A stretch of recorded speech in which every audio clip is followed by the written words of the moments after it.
The other big story from overnight, a tragic accident sends a little girl to the hospital. This after she's hit by an SUV while she was trying to cross the road. Some unusual circumstances on how all this happened. Matthew Torres is at Vanderbilt Children's Hospital.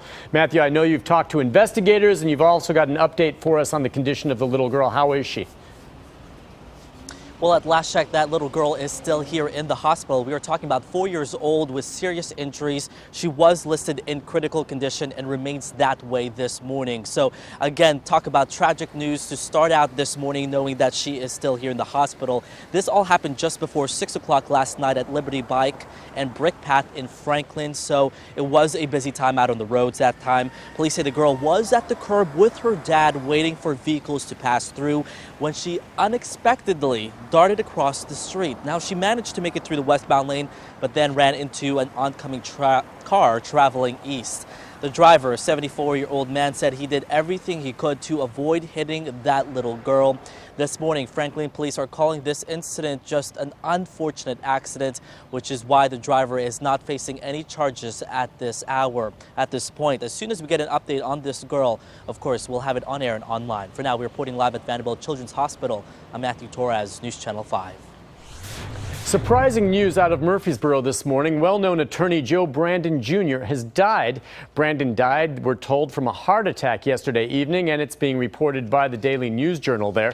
Brandon is best known for his involvement in high-profile cases like the Shanterica Madden murder trial and the Murfreesboro Mosque lawsuit. Funeral arrangements are expected to be announced later this morning. We'll let you know. A convicted felon is back behind bars after police say he robbed a gas station, then carjacked and shot a teenager. Ironically enough, we spoke to this very suspect earlier this year about his plans to stay out of jail.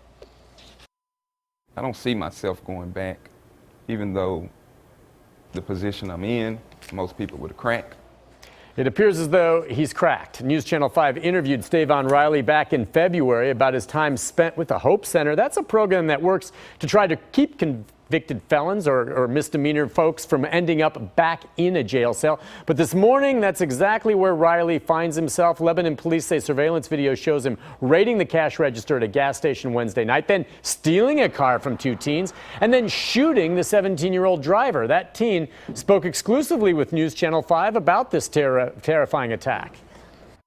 He just shot me in the leg, and after that, it was just trying to cope with what was just happening. It wasn't very long, but when you're in a situation like that, it feels like it's happening for hours. Luckily, the teen and his friend are both okay. Riley was arrested in Nashville yesterday. He does, of course, now face a long list of charges and headed back to the Stony Lonesome.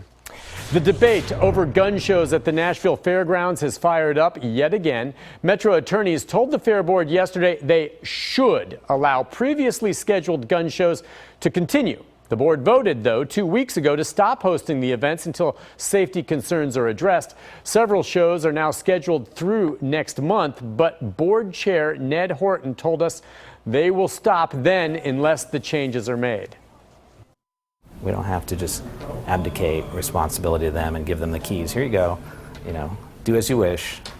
Sorry. Oh, sorry, did we trouble you? Okay, well, we'll just go away. No, it's not going to work that way.